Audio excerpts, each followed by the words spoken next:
What do you think? Like, there are some people. What advice you would give to, let's say, some young entrepreneurs, some young people who, let's say, they are no choice. They're stuck in society. They are working something just because they need to get a salary to sustain their lifestyle, but they may not be happy.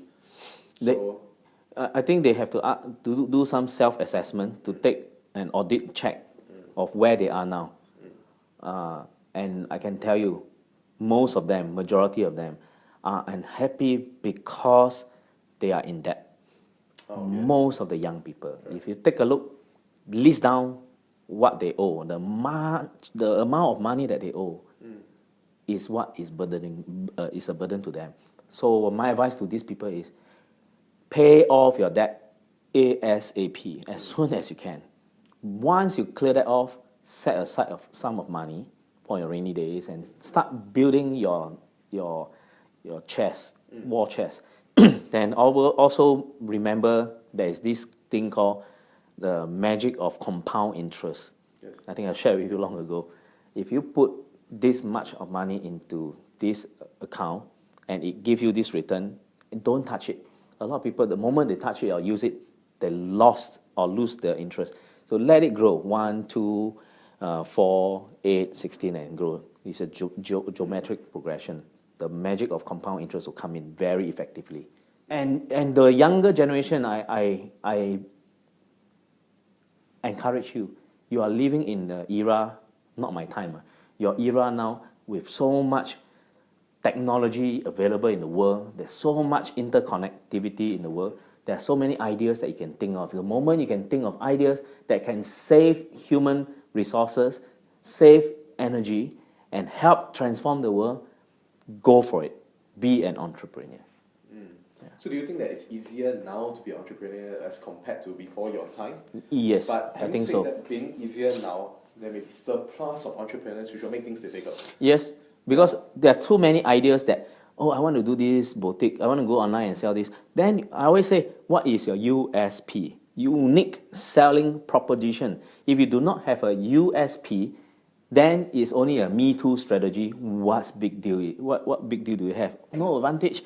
If you have something that nobody else have, or if somebody else have, but you have it in much, much better quality, the thing is much refined, then go for it.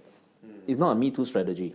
And also, do you think it's more difficult now because in the past, maybe technology is not so high tech. So information from one point to another point is slower, which makes things, people value it more. And nowadays, everything goes so fast, and then something get replicated so easily.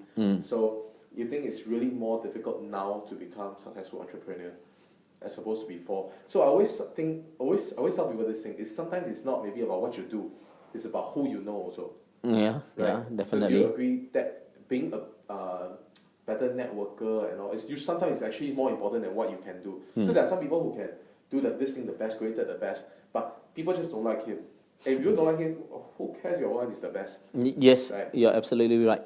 But I think networking skill, you must start from young. But I'm not asking you to spend a lot of money going clubbing, and those friends that you know in clubs and pubs are not, to me, not going to be much help to you. A little maybe. But for instance, how I network, I attended a lot of conferences where I give out name cards. Yes. Then I collect name cards. Keep a diary of who you meet in that day. And I have developed a habit of sending them greetings, online greetings now with WhatsApp, and all these are very cheap. Send them a personalized message, like how you doing, and keep in touch with them for years. And out of sight, out of mind. So I make that number one. Number two, for example, if I want to know Mr. Yan Chongnian 老师, is a very famous professor in China.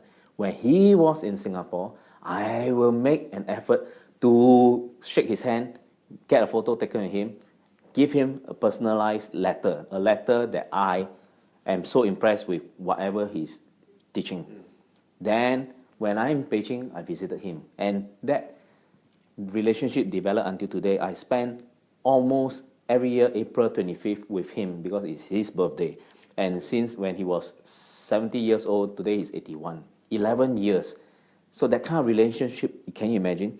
And from him, he has so many top students that are all very prominent Chinese businessmen that you start building within your circle of influence.